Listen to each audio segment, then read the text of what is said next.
Bienvenidos a este nuevo Chile Alimenta Sostenible, como siempre desde Radio Agricultura, Agricultura TV, este canal que se escucha a través de YouTube, que se escucha también a través del canal 182 de Zapping y que se escucha a través de 50 cable operadores locales a través de todo el país. O sea, estamos en todas partes, Mary. ¿Cómo has estado?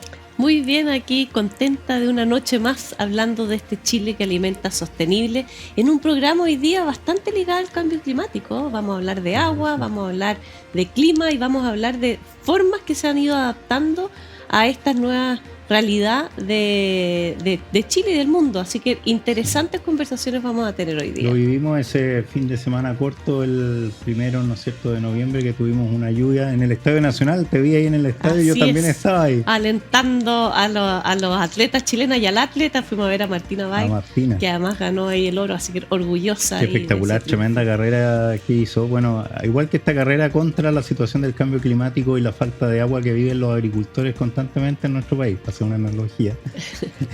Y que vamos a conversar hoy día sobre eso también, la implicancia del nuevo Código de Agua y cómo eso también establece ciertas obligaciones, también lo que se está trabajando en algunas regiones del país en cuanto a la gobernanza del agua, el principal recurso, este recurso clave para la vida humana, vegetal, animal, de los ecosistemas, etcétera. Y qué mejor que poder conversarlo con alguien que sabe al respecto, con Jimena Paredes, agrónoma y especialista en derechos de agua, que además fue exdirectora de la Dirección General de Agua de la región de Valparaíso. Bienvenida a nuestro Chile Alimenta Sostenible.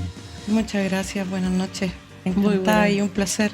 Un honor estar aquí por lo demás. Les agradezco mucho. No, muchas gracias, Jimena, por estar acá con nosotros para hablar del agua en la parte de los trámites, de todos los reglamentos y todo, porque nosotros acá, y te explicábamos antes de empezar el programa, lo que queremos, más que dar a conocer los detalles de las permisologías, etcétera, es poder reflejar en una conversación amena todo lo que pasa detrás de ese alimento que llega todos los días a nuestra mesa. El poder entender la complejidad, no solamente de lo que ocurre, sino que de los cambios, de este cambio climático que ha presionado de forma particular el agua y la eficiencia de esta. Y por eso hemos tenido cambios reglamentarios que los agricultores han tenido que ir subiéndose a este nuevo carro.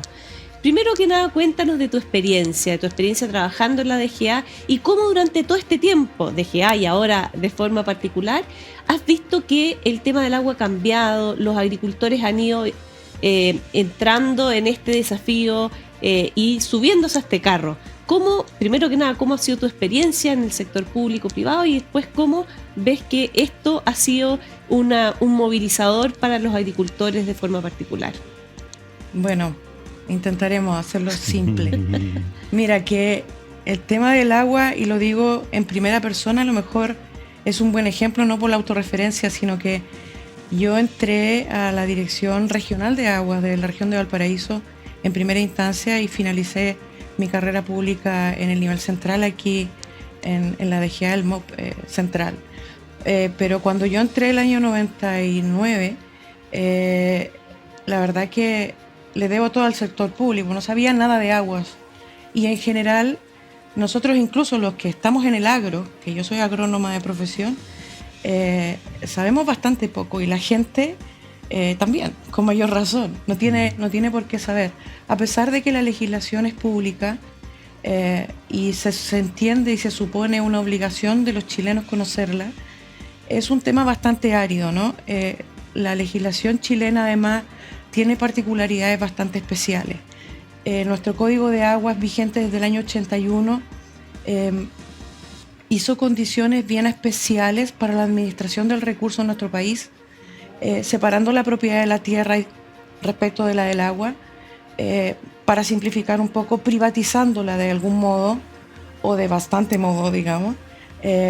Y entonces ese Código de Aguas está todavía vigente con reformas que no vinieron antes del año 2005, ¿ya? En una primera reforma importante que sugirió los primeros cambios de fondo, pero que en la práctica más real y más contundente se vinieron a consolidar recién ahora, el año 2022, con dos etapas de discusión promediando sobre los 10 años, 12 años de discusión, que ha sido bien difícil ponerse de acuerdo en las regulaciones nuevas que, precisamente como indicabas tú, se vayan adaptando a los cambios climáticos, a las demandas del recurso, a la sobredemanda que ha tenido versus la condición de escasez, sobre todo en la zona norte y centro del país.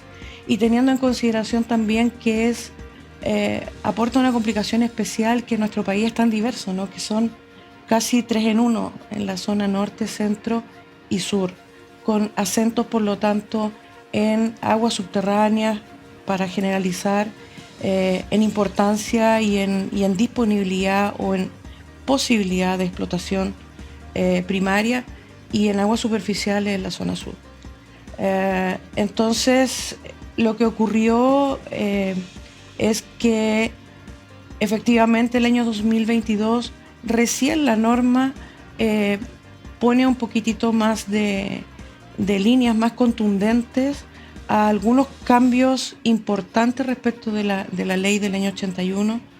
No tanto en la propiedad, porque eso no se bajó, sino con acentos en el resguardo de las condiciones ecosistémicas, las prioridades de uso que no existían, priorizando las condiciones ambientales y básicamente el uso, el derecho al saneamiento del agua de bebida y agua potable, ¿no? El consumo humano, ¿no? Consumo humano, que es, si bien estuvo en los tratados internacionales mucho antes, no se había materializado oficialmente en nuestra norma chilena, que era muy importante con esta discusión mixta también que tenemos en lo constitucional y no constitucional, que es otro gran tema, que no me voy a meter ahí, pero que además está noticia en progreso, ¿no?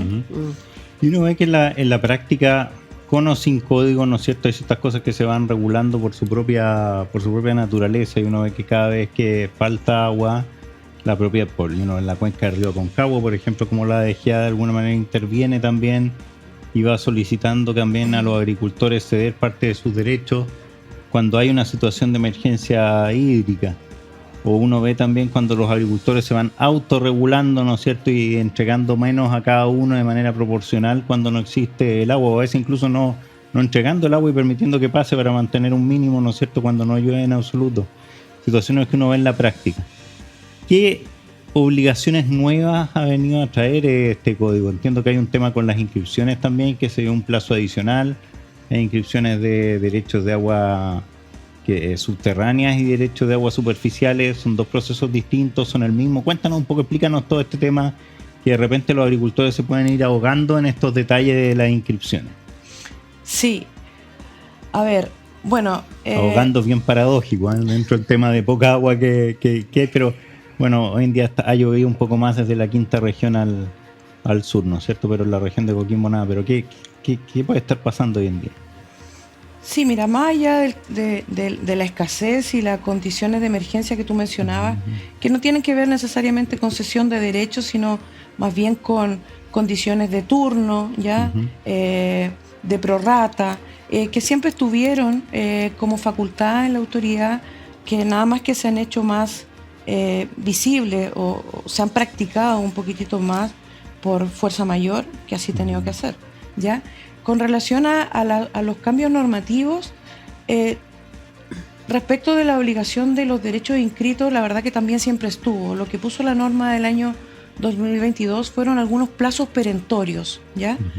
Para terminar de resolver aquello en las personas o en los titulares que tienen procesos pendientes al respecto. Por ejemplo, se introduce un plazo para resolver las inscripciones conservatorias, o sea, aquellos derechos que fueron autorizados por la autoridad, valga la redundancia, a través de resoluciones administrativas que otorga la propia Dirección General de Agua, que deben pasar a ser un título de propiedad registrándose en los registros de agua, los conservadores de bienes raíces competentes, ¿ya? Tienen un plazo límite para terminar ese trámite, so pena de, por primera vez entonces surge también el concepto de caducidad o extinción, o sea, que no sea esto eterno, que no figure en los registros en los derechos de propiedad y en los catastros públicos de agua respectivos, que son otro archivo y otro registro que maneja directamente los archiveros públicos de la Dirección General de Agua, ¿ya? Perdón, Jimena, como para entenderlo de forma más simple. O sea, todos los agricultores que no tengan sus derechos de agua inscritos en el conservador deben hacerlo. Tienen que hacerlo. Y ese Sí. es el trámite que tiene este plazo que en el fondo pueden acercarse. Me imagino que el INDAP debe estar habilitando las agencias de área para que la agricultura familiar pueda acceder a eso. Y en el fondo los medianos y grandes tienen que, a través de de forma personal o a través de algún abogado o algo así, tener algún procedimiento. ¿Es más bien simple o requiere de apoyo o asesoría? No debería requerir apoyo o asesoría en este punto en particular, respecto de las inscripciones conservatorias, pues que basta que estas inscripciones pasen por la protocolización en una notaría, ¿ya? Y se inscriban, se lleve el documento al registro de agua y se pida al conservador su registro, su inscripción en el registro de agua respectivo. Para eso tú no necesitas representación legal ni ninguna asesoría técnica o consultoría, ¿ya? Uno necesita llevar un papel a la notaría, uno necesita llevarle un papel al conservador. ¿Qué es lo que lleva uno? La resolución de la Dirección General de Agua autenticada, que es simplemente eso se puede solicitar por plataforma o directamente vía presencial a la propia dirección, que no es más que un timbre que indique que es fiel a su original y que está vigente a la fecha, ¿no? Algo para que la gente comprenda. Es bastante sencillo eso.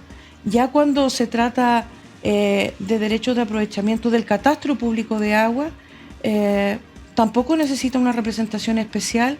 Sin embargo, para resolver el catastro público de agua, que también tiene un plazo, que no amerita caducidad de derecho, no tener el catastro público de agua, sino que amerita multas, ¿ya?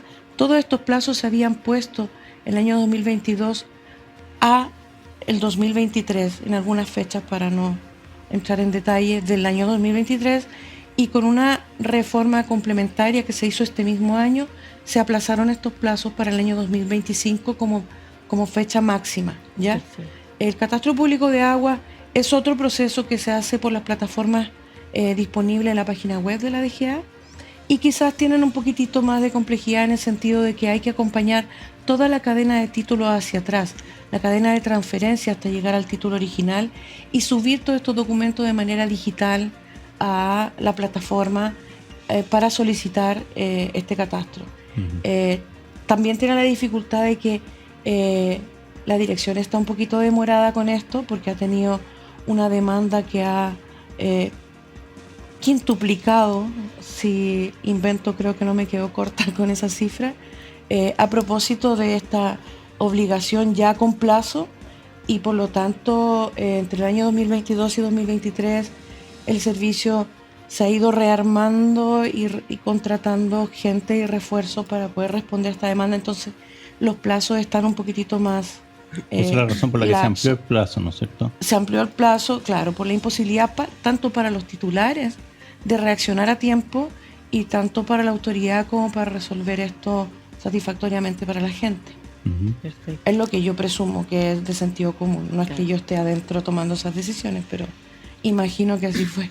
Oye, Esos Jimena, son 2 puntos de varios, digamos, que trajo sí, la reforma. bueno, el tema del agua es tan amplio. Bueno, nosotros en la Universidad de San Sebastián, yo estoy trabajando ahora ahí, hemos generado un centro del agua y hemos estado en el fondo en estos distintos ámbitos de relevancia para poder discutir, para poder producir apoyar la elaboración de políticas públicas que nos acompañen en eso. Y uno de los temas es gobernanza, porque muchas veces hablamos de los derechos, de la cantidad, digamos, la sequía, etcétera, pero hay un tema de gobernanza que requiere ser visto ya a nivel de cuenca, como ya es consenso entre todos los actores. Es muy distinto lo que pasa en cada una de las 101 cuencas de nuestro país, pero finalmente tenemos que llevarlo a algo concreto que nos permita tomar decisiones. ¿Qué piensas tú de las decisiones que se han tomado, de los pilotos que se están haciendo de estos consejos de cuenca? ¿Hacia dónde debiésemos ir? ¿Cuáles son los desafíos en temas de gobernanza? Es súper interesante tu pregunta y es difícil contestarla. Sí. Pero por lo menos tu experiencia, tú llevas tanto tiempo. ¿Para dónde crees que debiésemos poner las primeras fichas? Porque al final uno no puede hacer todo a la misma vez. ¿Por dónde debiésemos avanzar? Yo en lo personal creo muchísimo en la gobernanza a través precisamente de la gestión de cuencas. Ahora, en la práctica no quiero ser pesimista ni tengo una opinión contraria a las iniciativas que hoy día se están desarrollando, sin perjuicio de que las han habido varias antes y lastimosamente no han prosperado. Yo creo que tiene que ver con muchas cosas. Precisamente con las restricciones que otorgó en su momento, mucho más absolutas que ahora, la propia ley. En algún rato, ¿por qué no decirle? Me voy a atrever a decir que la Constitución también, ¿ya? Y por otra parte, un punto no menor ha sido que nuestra institucionalidad hídrica está infinitamente repartida en distintas instituciones, valga la redundancia, que no necesariamente conversan entre sí. Ya desde la institución pública, entonces eso dificulta muchísimo las facultades repartidas, la independencia entre sí de su gestión, con esta mirada integradora en los territorios, ¿no? Con mayor razón cuando se ha intentado que la sociedad civil participe de esto y entonces prosperen iniciativas de este tipo. Antiguamente hubo iniciativas en la quinta región en particular, se le llamaron las mesas del agua, ¿ya? Y yo misma participé como autoridad y he sido observadora atenta en los años siguientes de aquello. Y claro, se generan ahí ideas muy potentes, interacciones muy valiosas para el territorio, pero a la hora de tomar decisiones no tienen facultades, no tienen poder, y requieren de la integración de las instituciones públicas, del Estado y en muchos momentos también del consenso con los privados, que con esto de la propiedad del agua tienen a veces el sartén un poquitito más por el mango de los intereses a lo mejor colectivos. No digo que así lo sea en todas las áreas, pero eso ocurre y eso dificulta el acuerdo y el avance de las iniciativas sectoriales ahora, o territoriales más bien. Ahora, hay distintas instancias, yo diría, donde eso puede crecer y potenciarse, ¿ya? Tanto desde las acciones civiles, como son las que han ido reflotando con estos nuevos nombres, como en aquellas que también están normadas desde antes y con impulso también en las reformas, como son las organizaciones de usuarios de los titulares de derecho de aprovechamiento derechamente, como las juntas de vigilancia en las aguas superficiales y las comunidades de agua en las aguas subterráneas. O sea, yo creo que empoderar las organizaciones de usuarios, potenciar las organizaciones territoriales e integrar a las instituciones públicas sería la fórmula perfecta. No sé si vamos a llegar a eso, pero en eso, esa es mi opinión. Tenemos que ir para allá. Sí, que importante el diálogo, la vinculación, ¿no es cierto? El sacarse de repente las desconfianzas, ponerse en el lugar del otro y sentarse a conversar entre los usuarios de agua, entre los APR, ¿no es cierto? La agua potable rural, que son comunidades al final del día que son quienes reciben el agua justamente para poder alimentarse, para poder consumirla. También las organizaciones que tienen que ver con el saneamiento del agua, también las que tienen que ver con procesos productivos, etcétera. Siempre como que se está viendo desde el punto de vista de la minería, desde el punto de vista de la energía, desde el punto de vista de la agricultura, y todo separado, ¿ah?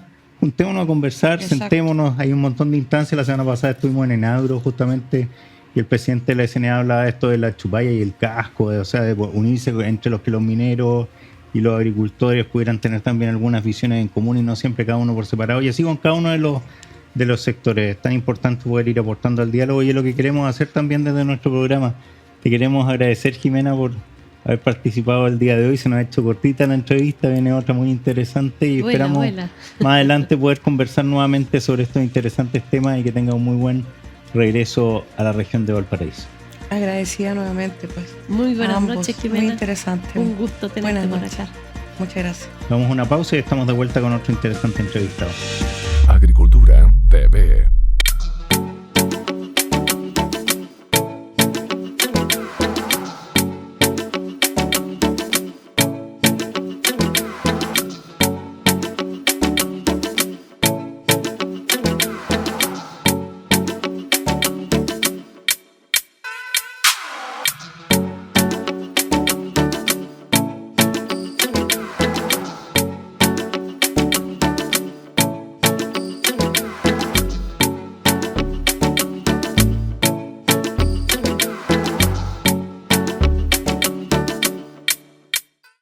Y estamos de vuelta como siempre haciendo este Chile que alimenta sostenible en Agricultura TV y en Radio Agricultura a través de Canal 182 de Sapin, a través de YouTube, a través de 50 operadores locales. La verdad que cada día en más parte nos ven, ¿no es cierto, Mary? Así es, sí. Terminamos de una conversación interesante acerca de agua, de esta agua que producto del cambio climático y de la sequía se ha hecho cada vez más escasa y ha requerido distintas regulaciones, y los agricultores y todos tenemos que adaptarnos a esta nueva situación. Y por eso la conversación de ahora es tan interesante. Vamos a darle la bienvenida a Gianfranco Marcone. Bienvenido, Gianfranco, meteorólogo, magíster en cambio climático en la Universidad Europea del Atlántico. Muy buenas noches. ¿Cómo están? Muy bien, ¿y tú cómo has estado? Muy bien, gracias. Gracias, Francisco. Hoy nos viene súper bien el poder conversar contigo, Gianfranco, el día de hoy, porque la verdad que tiene una característica especial, Gianfranco, que se ha metido también en los últimos años firme en el tema de la agricultura. Lo vemos dando charlas especialmente para agricultores constantemente en distintos lugares del país, nos topamos a menudo en eso. Y además está en el día a día de lo que está pasando con el clima. Él está en televisión, lo vemos todo el día en el matinal, entonces la verdad todos los días. ¿Ah? Y eso lo lleva a estar muy en el día a día de lo que está pasando constantemente, y no solo de lo que está pasando acá, sino que también estudiando lo que está pasando en el mundo, ¿no es cierto? Donde el clima cambia. Vimos la semana pasada, ¿no es cierto? Estuvimos ahí el primero de noviembre, nadie pensaba, y ya tuvimos una primera lluvia bastante importante que en la zona central, en la capital. Bueno, y el resto del país también ha tenido condiciones climáticas bien especiales, con un octubre y un septiembre mucho más lluvioso de lo que estábamos acostumbrados en los últimos 15 años. Sí. ¿Qué está pasando en Chile y qué está pasando en el mundo? ¿Qué está pasando? Buena pregunta. Yo creo que está pasando de todo. Está pasando de todo. En realidad tenemos ahí varias condicionantes que están generando que este sea un año bastante especial, climáticamente hablando, no solamente en nuestro país, sino que a nivel mundial en general. A ver, si podemos desglosando, podemos primero comenzar con el fenómeno natural que llegó, y ojo, es súper importante consignar que llegó después de 3 años. Es decir, claro, la mega sequía, como tú decías, 14, 15 años en algunos sectores, no es producto del fenómeno de la Niña, porque la sequía anterior que había tenido Chile, yo no nacía todavía, pero me contaban, el 67, 68 y 69. 3 años de sequía muy grandes en nuestro país, pero que tenían una razón, que era 3 años prácticamente del fenómeno de la Niña. Entonces es un fenómeno que claramente trae precipitaciones bajo lo normal, trae heladas también, que es mucha afectación para la agricultura asociado. Pero estos 14 años no eran con fenómeno de la Niña. Habíamos tenido niños muy intensos como el de 2015, que le llamaron el niño Godzilla, por ejemplo.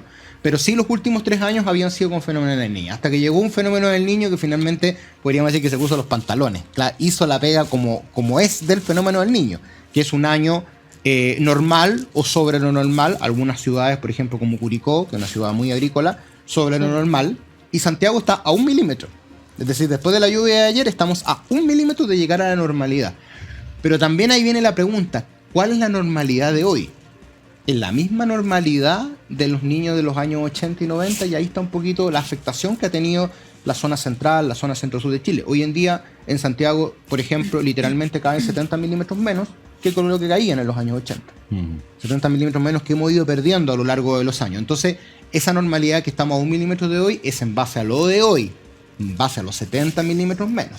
No estamos hablando de la normalidad de los años 80. Y por otro lado tenemos claramente el cambio climático, el calentamiento global, la crisis climática, como quieran verlo. Claramente es una seguidilla de fenómenos poco fortuitos que han ido ocurriendo, que hace que este año sea prácticamente ya, hay un 95% de probabilidades que va a ser el año más caluroso de la historia de la humanidad, desde que tenemos registros. Tuvimos el junio, el julio, el agosto y el septiembre más caluroso de la historia. Y no solamente el aire, sino que los océanos ya se están calentando 3 grados sobre lo normal, que por un lado es por el fenómeno del Niño, el Pacífico, pero por otro lado claramente también es por la absorción de gases de efecto invernadero que tienen los océanos. Es un niño súper potenciado en el fondo Aparte por que, esta claro, situación. estamos justamente ahora en el último trimestre del año, que cuando el niño va a llegar a su mayor intensidad. Entonces, ¿es beneficioso para Chile que llegue en su mayor intensidad en el último trimestre? Probablemente no, porque te aumenta las precipitaciones, pero normales para la época. En esta época ya prácticamente no llueve. Los 3 milímetros que cayeron ayer ya casi dejan a noviembre como un normal. Pero sí te aumenta la temperatura. Y eso es el riesgo que viene ahora, allá en noviembre, quizás se va a comenzar a ir ajustando la primavera, y diciembre totalmente, enero y febrero deberían ser meses muy, muy calurosos. Oye, Gianfranco, y uno muchas veces habla de las precipitaciones promedio, pero también lo que ha ocurrido es que se han concentrado las precipitaciones, Justamente. porque, claro, uno dice 100 en promedio al año, es distinto cuando llueven 50 y 50 a cuando llueven cada 10. Y eso hemos visto que ha traído Eso varias consecuencias, no solamente en el mundo Sí. rural, sino que también en varios poblados, en varias ciudades. Sí. ¿Cómo ves tú que esta anomalía, tanto en promedio como en concentración, ha ido afectando a la agricultura? Porque hemos sido bien críticos en este programa, que justamente quiere dar a conocer este Chile que alimenta sostenible, que en estos 15 años de sequía en Santiago o en las grandes ciudades, Valparaíso, Concepción, hemos seguido tomando agua, consumiendo de forma Dejándola bastante ya normal, abierta para lavarnos digamos. los dientes. Pero en el campo no. En sectores rurales los agricultores han visto la escasez de agua durante este tiempo. Este promedio medio engañoso para algunas regiones es engañoso porque fue muy concentrado, lo que produjo además otros Justamente, problemas. sí. ¿Cómo ves que los agricultores, las agricultoras se están adaptando a esta realidad? O sea, claramente hubo un escenario complejo, es un escenario del cual tenemos que adaptarnos, pero también ojalá tenemos que aportar nuestro granito de arena de hacerlo, como dice el programa de ustedes, más sostenible. O sea, el concepto de sostenibilidad conlleva mucho más allá que el cuidado del medio ambiente. Por supuesto que el centro es el cuidado del medio ambiente, pero también hacer la actividad productiva, que en este caso es la agricultura, viable económicamente y también socialmente hablando. Entonces, y esos son los 3 pilares que tiene este concepto de sostenibilidad, que a veces no siempre es fácil hacerlo, porque uno puede decir, ya soy económicamente viable, doy trabajo, pero no soy ambientalmente viable o sano. Y eso es un poco el desafío. Tenemos países, por ejemplo, como India, que tienen un gran fenómeno que se llama el monzón. Deja catástrofes increíbles, últimos años con mayor razón por el cambio climático, que tienen crisis alimentarias siempre, porque las cosechas se van al diablo, producto de las grandes lluvias que tienen, y después no tienen alimento. Entonces quizás eso podría a lo mejor comenzar a pasarnos a nosotros. Lo que tú decías es muy cierto, y tú que vienes del mundo de la educación, que trabajas en universidad, podemos hacer un poco la relación de que este año fue el alumno porro del curso. O sea, hizo la pega, hizo la prueba, le fue bien en la prueba, pero ¿a qué costo hizo la prueba? O sea, con 2 eventos increíbles, 2 eventos desastrosos para la agricultura, para la vida. Hoy en día tenemos que incluso cuestionarnos, ¿están bien instaladas ciudades como Licantén, por ejemplo? ¿Qué va a pasar en los próximos años con esas ciudades? Con isoterma cero cada vez más alta, que nos dejan aluviones, que nos dejan aumentos de caudales repentinos, que nos dejan grandes pérdidas. Me tocó ver el programa que hago en el canal, en el canal Tele 13 en vivo, en el canal, la señal 2 de Tele 13, me tocó estar con una persona de la Asociación de Apicultores, la gran pérdida que tuvieron los apicultores en la zona central, una actividad productiva también muy importante ligada a la agricultura. Entonces esa es la pregunta que tenemos que hacernos, y la adaptación que tenemos que hacernos, que puede que necesitemos agua, sí, pero ¿a qué costo pueda llegar esa agua? Y es un poco lo que nos tocó vivir este año. ¿El año llegó a lo normal? Sí. ¿Superó lo normal en ciudades como Curicó? Sí. Chillán también está ahí, al borde, ya llegando prácticamente a lo normal. Pero ¿cuál fue el costo que tuvimos que pagar para llegar a eso? O por otro lado, ciudades como Ovalle, la región de Coquimbo, nada. O sea, este fenómeno del Niño se acordó de Valparaíso, se acordó de la metropolitana, se acordó de Valparaíso hasta por ahí, Sí, pero no se acordó de Coquimbo. Sí. Los fenómenos del Niño llegaban hasta Antofagasta en el año 80. Entonces, y yo he hablado con agricultores de Coquimbo y me dicen, no importa lo que pase, necesitamos que llueva. O sea, a ese nivel hemos llegado de que no importa que quede un desastre, que pierdan la producción, pero ellos necesitan que llueva porque necesitan que se llenen los embalses.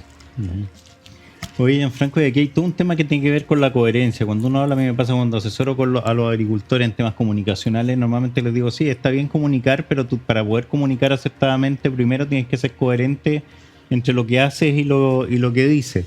Si yo quiero hablar de cuidado del agua, si quiero pedir embalses, tengo que ser coherente y cuidar mi agua también. Totalmente. Y hacerlo eficientemente. ¿Qué es lo que, desde ese punto de vista, me gustaría también que tú dieras el ejemplo de qué es lo que haces en el día a día para ser coherente y ser sostenible? De tal manera también de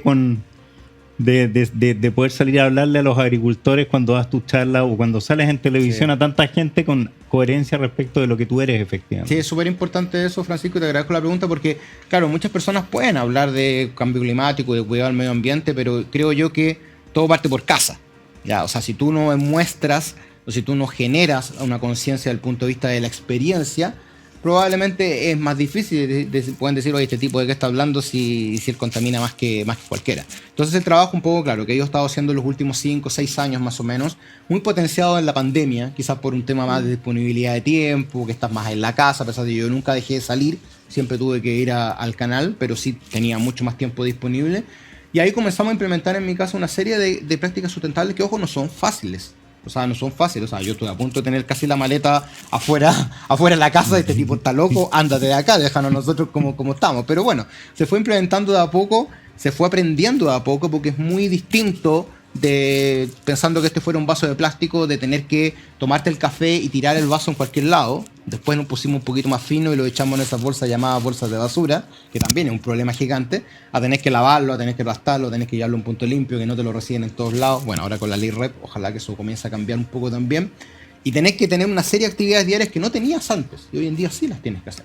Bueno, ahí implementamos reciclaje, implementamos compostaje. De hecho, estoy sacando recién la primera cosecha de compost, ya derechamente filtrado, derechamente arneado, todo listo para echarlo al jardín. De hecho, quiero hacer unas bolsitas para regalar justamente en las actividades que hagamos.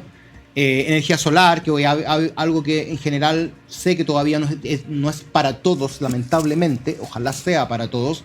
Hay subsidios, la gente a veces no sabe muy bien, pero hay subsidios. Por ejemplo, cosecha de agua, por ejemplo, también de agua lluvia, este año que fue muy bueno, en la parcela de mis papás en Catapilco, un lugar que es muy árido, que está siendo muy árido, cosechan agua lluvia. Todas las canaletas de la casa están conectadas a un ¿cómo se llama? Un contenedor, y tú puedes ver la cantidad de agua que se cosecha con una llovizna costera de 1 milímetro. Fantástico. La cantidad de agua, porque claro, 1 milímetro es 1 litro de agua por cada metro cuadrado, y todo el techo de agua tiene una cantidad, de techo de la casa tiene una cantidad de metros cuadrados determinado. A veces me ha pasado mucho que en pantalla las personas me han dicho por Twitter, oye, me dijo, ¿tú cómo sales con esas zapatillas al aire? Están sucias. No, mis zapatillas no están sucias, son zapatillas circulares, es plástico reciclado, ¿ya? Y si a alguien no le gusta que ocupe zapatillas, a mí no me importa. Yo, mientras la ropa sea circular, yo la voy a seguir ocupando, ¿ya? Entonces creo que por ahí un poquito el camino, ya no es viejo, es reutilizado. Hay que cambiar un poco el chip y el concepto que tenemos de las cosas. Oye, Gianfranco, ¿cómo ves tú que las nuevas generaciones se están sumando a esto? Porque este desafío es algo, entre comillas, nuevo. Sí. Estábamos acostumbrados en Chile y en gran parte del mundo a tener agua en exceso. El agua no era un recurso o un bien que limitara la producción. Hoy día esta idea de este Chile que alimenta sostenible es justamente no solamente medioambientalmente. Si es que no producimos alimentos no lo vamos a poder tener la base del bienestar para poder desarrollarnos como personas, y socialmente lo que ocurre al menos el acceso al agua en el mundo rural, que en Chile todavía es una gran deuda para muchos hogares. ¿Cómo ves tú que las nuevas generaciones se están sumando? ¿Tú ves que ahí hay un cambio de conciencia? ¿Hay además más información? Tú que estás justamente informando, ¿cómo ves? ¿Hay intereses distintos o tú ves que todas las generaciones se están sumando de forma igual? A ver, a mí, por ejemplo, bueno, en el colegio, yo fui al colegio en los años 80, me enseñaban que el agua era prácticamente inagotable. Y así se enseñaba porque claramente existía el ciclo hidrológico, el agua no se va a acabar porque viene de las nubes, pero hoy en día nos hemos dado cuenta que quizás no es tan así. Y tú lo hablabas un ratito también, el vaso, dejamos el agua corriendo cuando lavamos los dientes y todo eso. Entonces, si yo tengo este vaso con agua, por ejemplo, y me lo tomo solo, bien, lo comparto contigo, a lo mejor bien. Si ya luego lo queremos compartir contigo, te vamos a empezar a mirar a lo mejor ya, y luego con los chiquillos que están ahí en el Switch, etcétera, etcétera. No va a COVID. No, aparte, que ya están subiendo los casos. Pero ese vaso va a ser para todos siempre y cuando la llave esté abierta y lo siga llenando. Pero hoy en día nos hemos dado cuenta que la llave se está cerrando. la llave pensando en lo que son las nubes, en lo que es el agua de la lluvia. Este año, si bien ha sido mejor, ojo, cuando veamos el gráfico, el climograma de las torres de lluvia, no vamos a ver una torre, vamos a ver con suerte una rayita, porque es un año apenas normal, no nos engañemos en eso. Por supuesto que es mejor de los 14 años para atrás todo el rato, pero no sabemos qué va a pasar los próximos años, por lo tanto no hemos dicho que termine la mega sequía. ¿Hemos tenido más nieve? Sí, todo el rato que sí también. ¿Cómo ve esto las nuevas generaciones? Yo creo que lo ven de un punto de vista del cuidado, lo ven, son generaciones que están muy conscientes por el cuidado del medio ambiente, pero a mí tengo un bichito que me está haciendo ahí un pequeño, un Pepe Grillo que me está diciendo algo, que hay algo que no está tan bien, que creo yo que las nuevas generaciones a veces se desilusionan por distintas cosas que pasan por ahí. Entonces, no sé, pues de repente ya cuidemos el agua y todo, y tú hablabas de la globalización, todos tenemos celular, todos podemos capturar cosas, una rotura de matriz y agua que corre. Obviamente genera desilusión eso, porque uno se esmera en cuidar el agua y por otro lado hay perdiendo agua en algún lado. O por ejemplo, lo pasó, que no me equivoco, acá en la comuna de Providencia, todos nos esmeramos en reciclar, o la gente que recicla, y viene la empresa de reciclaje y bota toda la basura y eso se viraliza por redes sociales. Entonces todas esas acciones que van en un tema de confianza, obviamente tienden a desilusionar a las nuevas generaciones. Pero yo siento, y en las actividades que me ha tocado participar de concientización, siento que son generaciones que están muy conscientes. A mí me gusta mucho ir a esas generaciones a concientizarlo, por más que igual hay que trabajar con los adultos mayores, con las personas adultos jóvenes o jóvenes, como quieran llamarlo, que también tienen que concientizarte, pero siento que ellos, los niños y los jóvenes, son los directores de carrera del futuro, son los rectores del futuro, son los conductores de programa del futuro, son los gerentes del futuro, son los alcaldes, son los presidentes. Entonces, si creamos que ellos sean más conscientes, claramente esas instituciones en un futuro pueden ser más conscientes también. Por más que hayan estas pequeñas desilusiones, que ahí yo creo que con cultura, con información, con educación, obviamente que lo podemos contrarrestar. Dice ya, cerrando, Gianfranco, me dicen que se acabó el tiempo, que te voy a robar 2 minutitos más. Dale. Para que nos digas si tú nos ves lejos, nos ves cerca de estos desafíos que se ha impuesto el país. Todos los países han impuesto ciertos desafíos de cara al 2030, ¿no es cierto?, a través de la ONU. ¿Tú ves que Chile está bien prospectado o está muy atrasado en eso? Mira, yo creo que Chile en cierto modo está bien. Quizás a lo mejor tú me puedes ayudar ahí desde el punto de vista de cuando estuviste tú en el gobierno. Si no me equivoco, Chile está 30 a nivel mundial, es así, ¿cierto? En práctica sustentable, en ser más sostenible a nivel mundial. Si bien uno dice, oye, 30, ¿por qué no estamos segundo, tercero? Pero es que claramente es un país que no es desarrollado. Estamos hablando de Chile, dentro de los países quizás de Sudamérica, estamos en una muy buena posición en cuanto a implementación de prácticas más sustentables y ser un país, ojalá, que lleguemos a ese nivel que dices tú del 2030 de, no sé si la carbono neutralidad, pero sí llegar allá a una posición importante. Esto es urgente, esto es ahora. O sea, el último informe del IPCC, que es el panel intergubernamental de cambio climático, habla de que lo que se esperaba para el 2100, ahora lo proyectan para el 2034. Que Chile llegue al temido, o sea, que el mundo llegue al temido 1,5. Que la temperatura no suba más allá del 1,5, que ya vamos en 1,24, si no me equivoco, algo por ahí. Por lo tanto, claramente estas prácticas son necesarias y son aquí y ahora. Por ejemplo, se habla de terminar con los vehículos a combustión, pero tampoco podemos exigirle a la gente que tenga vehículos eléctricos si tampoco tenemos el dinero o los valores no están al alcance de todo. Entonces, también hay que nivelar un poco las cosas. Está bien, pedir cosas sí, pero por otro lado, nivelar también que sean cosas accesibles para todos. Yo siento que lo sustentable tiene que ser para todos en la agricultura y para todos en la vida cotidiana también. Oye, muchas gracias, Giancarlo, muy interesante, esto da para el programa sí, completo, pero claro, bueno, sí. Es un desafío que nos va a acompañar por mucho tiempo, no es un logro que vayamos a tener en un año o en otro, sino que nos va a acompañar para toda la vida. Así que agradecerte por esta conversación y ya nos veremos en otra oportunidad. Muy buenas noches. Francisco, gracias a ti. Nos vemos. Agricultura TV.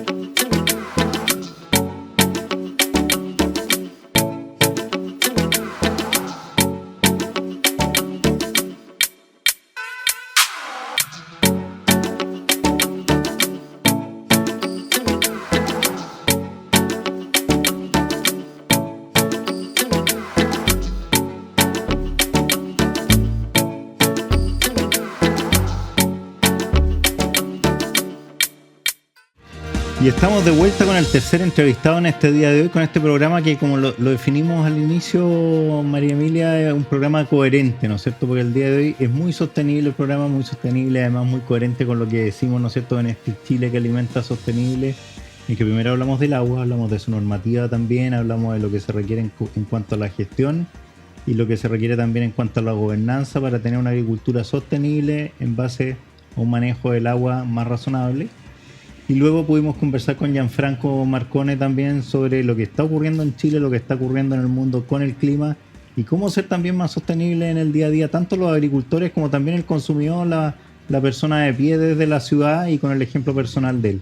Y ahora tenemos un interesante entrevistado ya, el tercero de la noche, y que nos va a llevar justamente en la línea de continuar con esa coherencia al siguiente nivel, al nivel productivo. Cuéntanos, María Emilia, un poco de él. Así es, porque cuando uno habla de que Chile alimenta sostenible, una de las nuevas tendencias que hemos hablado mucho es de la agricultura regenerativa.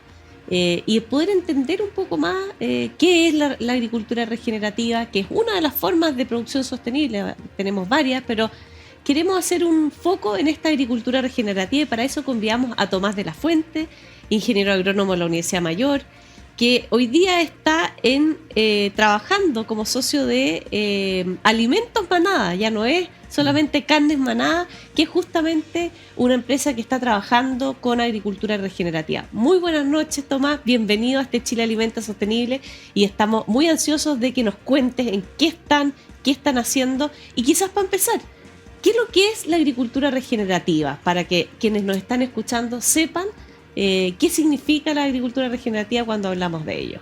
Bueno, muy buenas noches, María Emilia, Francisco, muchas gracias por la invitación. Yo feliz en poder compartir y estar educando, que ha sido gran parte de la labor de Manada, ir educando en lo que es la regeneración. Y justamente el tema de la ganadería regenerativa, que fue como parte de la empresa, en cómo entender una ganadería de una forma distinta, o sea, no como el cómo yo puedo terminar un animal lo más rápido posible, sino cómo entender el sistema como un todo, o sea, cómo el animal se relaciona con la pradera, cómo la pradera se relaciona con los microorganismos del suelo y cómo los microorganismos del suelo son capaces de incorporar, en este caso la materia fecal, las heces, como el principal fertilizante. Se forma un círculo virtuoso. Entonces, para poder mantener este círculo es que, por ejemplo, no se usan fertilizantes químicos. ¿Por qué? Porque mato a los microorganismos y rompo un eslabón de la cadena. O otro ejemplo, el tema de usar hormonas o antibióticos. Parte de esos medicamentos quedan en el mismo animal y otra parte pasa por la digestión y quedan estas bostas que son tóxicas. Entonces también los microorganismos no pueden usar ese material fecal. Entonces es como darle una vuelta y cómo entender la producción ganadera, que también en Chile hace mucho sentido el cómo nos diferenciamos en la región. O sea, ¿por qué no apuntar a este tipo de ganadería que por un lado está generando un impacto medioambiental positivo, o sea, súper bueno, y nos diferenciamos con el resto de la región, que está apuntado un poco más al volumen? Oye, Tomás, yo solo para hacer un doble clic ahí, porque muchas veces cuando uno habla de cambio climático y de las emisiones, uno menciona la ganadería como un gran culpable del aumento de las emisiones. Y una discusión que uno tiene, está bien, hay sistemas de producción de carne que sin duda en su balance son emisores importantes de metano. Pero también, si es que nosotros hacemos un doble clic en la forma que producimos, justamente esta forma que incluye no solamente el animal, sino que las praderas y el sistema completo, vemos que esta ganadería regenerativa finalmente tiene balance cero o incluso positivo, o sea, logra captar carbono más que emitir. Y eso, ¿cómo están ustedes trabajando ya desde la ganadería? Después vamos a pasar a los otros alimentos, pero ¿cómo ustedes están informando eso? Porque finalmente meten a todos en el mismo saco y no logramos diferenciarnos. No, muy, muy bueno el punto. Lo que pasa, claro, como dices tú, la ganadería la meten toda en un mismo saco, no hacen diferenciación si es que la ganadería en feedlot, o sea, feedlot es que el animal está confinado y se le lleva el alimento, no se hace diferencia si es que el animal es libre de pradera o si es que ya es una ganadería regenerativa. Y justamente parte de este ciclo que comentaba anteriormente, parte del carbono va quedando almacenado en los suelos. O sea, el suelo pasa a ser un banco de carbono. Parte de todo este ciclo si bien el animal emite CO2 o metano, que tiene un equivalente CO2, dentro de todo el ciclo, el carbono, queda más carbono almacenado en el suelo. Y eso es lo que mide el sello que tenemos hoy día en las praderas, que es el sello EOB. No mide específicamente cuánto carbono queda, pero sí mide indicadores biológicos que van mejorando año a año en la medida que uno va produciendo proteína bajo estos estándares. Ahora, ¿qué estamos haciendo nosotros? Queremos un poco ya dar la bajada numérica, o sea, es decir, por cada kilo de carne producida de manada, ¿cuántos kilos de CO2 estamos sacando de la atmósfera? Así de disruptivo es este tipo de producción, que empresas afuera, en Estados Unidos, ya lograron esta medición. Nosotros hoy día estamos con las primeras etapas de medición con la Universidad Católica. Son estudios largos, pero apuntamos para allá, poder cuantificar el impacto que estamos generando hoy día en los ecosistemas. Oye, Tomás, ¿y qué periodo de madurez tiene un negocio como este para asentarse, para que sea efectivamente rentable? Porque debe ser complejo en una primera etapa ese traspaso, ¿no es cierto? El transformarse o el partir con algo que se hace de una manera y empezar a hacerlo de una manera distinta, obviamente más sostenible, que te genera un impacto positivo en vez de un impacto con ciertas externalidades negativas relevantes, eliminarla y generar una forma distinta de hacer las cosas. Es una inversión en el tiempo que requiere mucho trabajo, pues certificarlo, etcétera. Y el periodo en que esto se transforme en algo que sea rentable también económicamente para usted, que sea marketeable primero, que lo puedan mostrar, que puedas tener un certificarlo y finalmente que pueda ganar dinero legítimamente con esto. ¿Demora mucho? Sí, es un temazo, es un costo de aprendizaje que yo creo que hasta el día de hoy estamos en esta mejora continua, porque ¿qué es lo que hace Manada? Manada compra un animal vivo con todos los estándares que yo le estaba comentando y nos tenemos que hacer cargo desde las patas del animal hasta la lengua, lo más rápido posible para no tener almacenado en frío, porque uno empieza a correr con el tema de los márgenes, entonces apuntando al tema de la rentabilidad. Entonces ha sido un proceso de aprendizaje súper grande. Primero comenzamos con prototipos o con pilotos en restaurantes acá en Santiago, con chefs súper conocidos que les gustó mucho el relato, obviamente que lo podían transmitir a su carta, les gustó mucho el producto, por ser animales de raza Angus, logramos un producto final muy sabroso. Pero claro, lo que nos pasaba es la descompensación del animal, porque el restaurante quería un corte, mucho volumen, no podíamos, entonces partimos full enfocados en eso. Después migramos a lo que es la plataforma e-commerce que tenemos hoy día, que es carnesmanada.com, que lo que apunta es llegar del productor al consumidor final y logrando como no un corte, sino muchos tipos de corte. Y después saltamos a otra etapa, el poder armar nuestra pequeña planta de proceso en Valdivia, que hoy día ya nos cambiamos a otra un poco más grande. ¿Para qué? Para poder hacer carnes molidas, hamburguesas, como productos con un poquito de valor agregado. Y hoy día incluso ya estamos saltando un paso más allá, que es la línea de mascotas de Manada. O sea, ¿por qué si nosotros comemos una carne sin hormonas, sin antibiótico, libre pastoreo, por qué a nuestros animales no le podemos dar lo mismo con una línea de mascota con productos que a mí me costaba antes vender? Hoy día pasan a ser uno de los productos más demandados como dentro de la empresa. Entonces, por eso te digo, es una mejora continua, constante, no es fácil, y además ser punta de lanza de un movimiento, porque nosotros somos la primera empresa que llega directamente al consumidor final con esto de la ganadería regenerativa. Entonces, mucho de educar, ir compartiendo. Entonces, esa ha sido la gran labor, la verdad. Hoy Tomás, y te estás expandiendo además a más productos. Esto no está metido en más productos hoy en día. Cuéntanos en qué están, además de lo ganadero. Sí, partimos con un foco súper marcado en lo que es ganadería regenerativa, como comentaba. Después fuimos sumando otro tipo de proteínas como los cerdos, corderos, chivos. Hicimos alianza con pescadores artesanales en la región de Los Ríos. Un productor también de huevos que hacía los huevos a pradera. Nos vendemos sus huevos. Pollo a pradera también, que ¿Y tienen cómo acceso. las personas pueden acceder a eso? ¿En una plataforma? ¿Hay una página web? Quizás cuéntanos un poco, Tomás, de cómo el consumidor, porque lo que queremos en este programa no es solamente dar a conocer la producción sostenible, sino también cómo conectamos y hacemos conciencia en los consumidores, para que sintamos que somos todos parte de esta sostenibilidad que requiere el compromiso de los productores, pero también el compromiso de los consumidores, para que en el fondo podamos ir avanzando en esto. Sí, yo creo que una de las cosas que nos propusimos todos los socios que estamos impulsando el proyecto, fue, bueno, del día 1 nosotros somos empresa B certificada.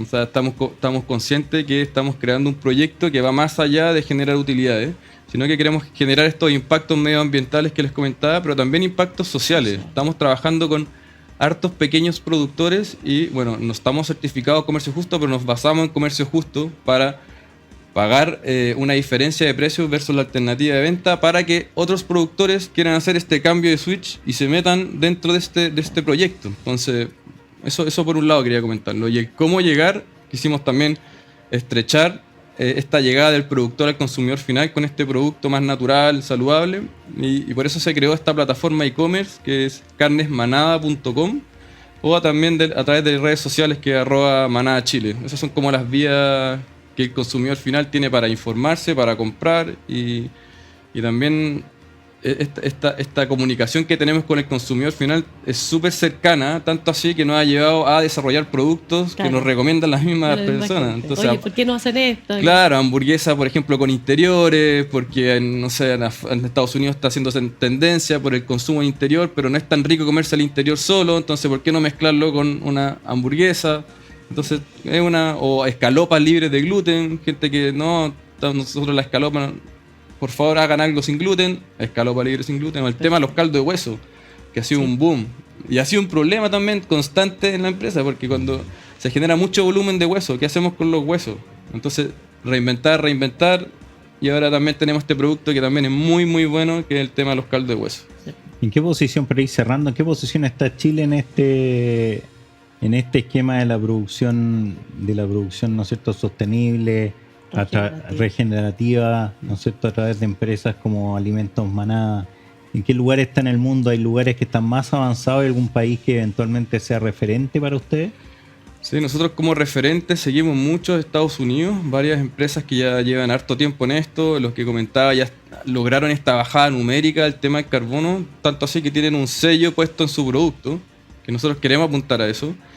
Australia también viene con desarrollo de ganadería regenerativa en específico, y dentro de la región ya nuestra, Paraguay también está con un enfoque también de la ganadería regenerativa, bueno, y Chile también, que estamos apuntando para allá por tema de volumen, la masa ganadera cada vez baja más, entonces hay que buscarle como el valor agregado. Sí, el valor agregado dentro de la región.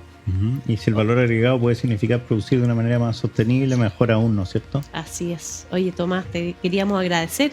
Pasa volando esta conversación de esta tendencia que muchas veces uno escucha, pero la gente entiende poco de lo que realmente es.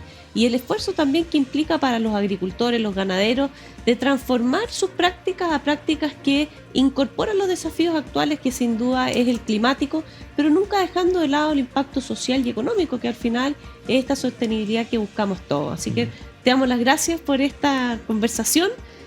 Muy buenas noches y ánimo con ese proyecto que sin duda tiene que seguir creciendo por el bien de los productores y también de los consumidores. Muchas gracias a ustedes. Muy buenas noches. Gracias, Tomás. Me encantó este programa de hoy día, como decíamos al principio, un programa coherente, que yo creo que es lo principal hoy en día en todo ámbito de cosas, es ser coherente, vincularse por un lado, generar colaboración, comunicar adecuadamente lo que se hace, que es lo que intentamos a través de nuestro programa también, que se comunique también lo que se hace adecuadamente en cuanto a la producción de alimentos, y conectar estos puntos, conectar el punto de quien produce, quien se alimenta, las familias en nuestro país. Para eso estamos, eso es el Chile que alimenta sostenible. Buenas noches, María Emilia, buenas noches, Tomás, buenas noches, queridos amigos.